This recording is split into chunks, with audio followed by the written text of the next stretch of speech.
Welcome, everybody, in another episode of the Wrestling vs. the World podcast. If y'all enjoying your day, sweet. If not, what the hell ever. Time for another Saturday Morning Slam review. So, February 16, 2013. A quick note to start off the episode. Normally, this has been like a G-rated show, but for some reason on this episode, right at the title card, when they have that logo saying what the TV rating is for this episode, it's instead of TVG, it's rated TVY7. So, it's not just a show that can be for everybody. You gotta be at least 7 years old to digest this episode. Why? I honestly don't know. We get the reminder that Sheamus versus Cody Rhodes will be this episode's main event, and to open the show, we're getting Justin Gabriel versus Heath Slater. Now, one thing I will praise here was that they did give a backstory to these two, because they brought up the fact that they say it was building for some time, although it's not so heated that, oh my god, I gotta tune into Saturday Morning Slam to see this. We get a reminder that they used to have alliances in the Nexus and later the Core, and they've been former tag team champions together. And we get a slight bit of unseen footage from the end of Saturday Morning Slam from the previous episode, where they had a confrontation face-to-face by the commentary table. Okay, that's going to draw in ratings, isn't it? So match number 1, Heath Slater with Jinder Mahal and Drew McIntyre of 3MB versus the Darewolf, Justin Gabriel. And we got Dolph Ziggler this time at commentary. Last time we with Heath, now we got Dolph. Kill me. And for some reason, Dolph tries to claim that all 3 members of 3MB ooze charisma. I beg to differ, Dolph. I really beg to differ.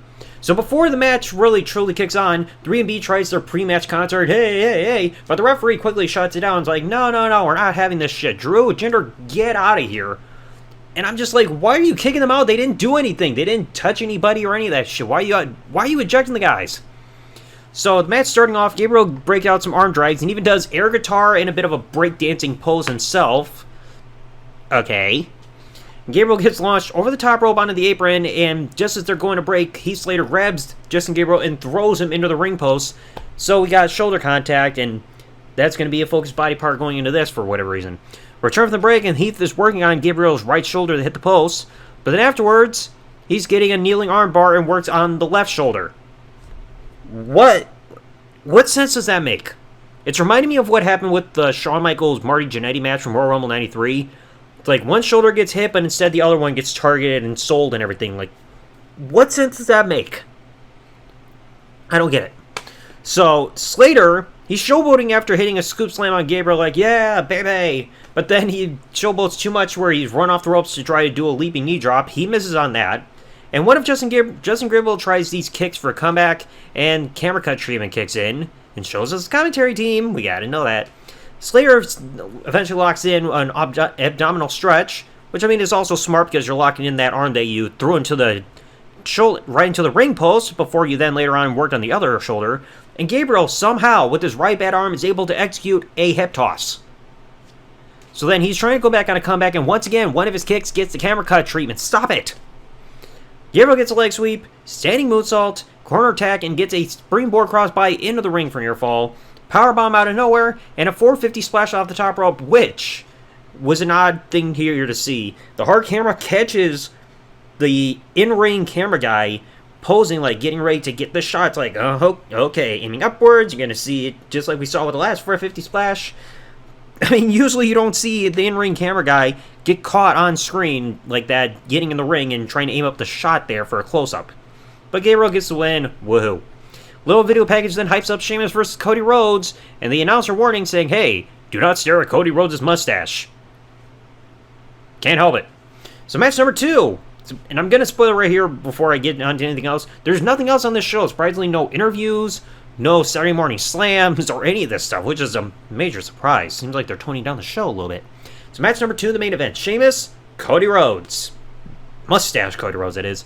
So constantly early on, Cody is fleeing from the ring. He's afraid of Sheamus, fella. And when he gets out to the outside by the commentary table, you can see a sign in the background that's getting completely blurred out. I thought we were done blurring shit out, but I guess not. So then Cody, he gets back in the ring. He's got a waist lock on Sheamus, and they get the camera cut treatment to block whatever Sheamus was doing to get out of the waist lock. I'm tired of this.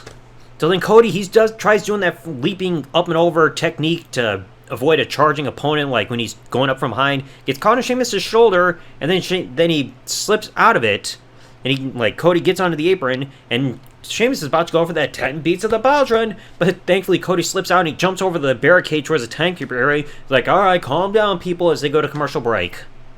So yeah, just keep on running. It's all about the cardio. So back from break, Sheamus already gets a slingshot shoulder tackle back into the ring for near fall. And Sheamus, he also blocks a hip toss attack by Cody. Cody's like, no. Then Sheamus, instead of playing gotcha nose, he's like, oi, got your mustache, fella. And gets a lariat with a camera cut treatment for another near fall. And then Cody avoids a charging corner attack by Sheamus, and Sheamus goes shoulder first into the ring post. So we're getting 2 matches in a row where we're doing something involving shoulders. And this time, Cody actually does it right, because now he starts doing the old school technique of spending the entire match working on the shoulder. Thank you for that. So that starts to become the focal point of all the match. Like, he's working on the shoulder with a shoulder arm breaker, like the one where he's like got a shoulder arm over his shoulder, pulls down on it, but gets a camera cut treatment.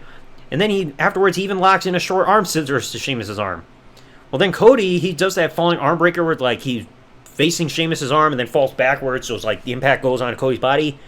And that also gets a camera cut treatment. It's like, I thought this show was supposed to give the camera cut treatment and center head and neck shots, not arm shots. I know it's not the first time we've seen this, but seeing so many camera cuts is distracting. It'll take you out of this match. Like, oi, he's hurting the arm, fella. Oh, can't show that to kids.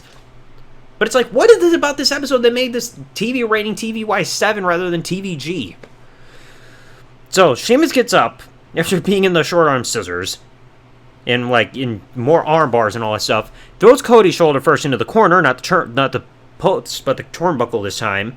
He starts his comeback with a few moves, and again, a couple moves are missed once again because camera cuts.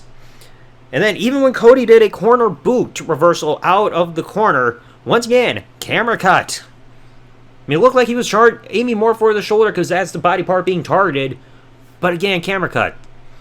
Cody gets out of this, jumps off the ropes with a disaster kick, kind of grazes Sheamus' shoulder, but then Sheamus no-sells it, picks him up, white noise, that's it. Great.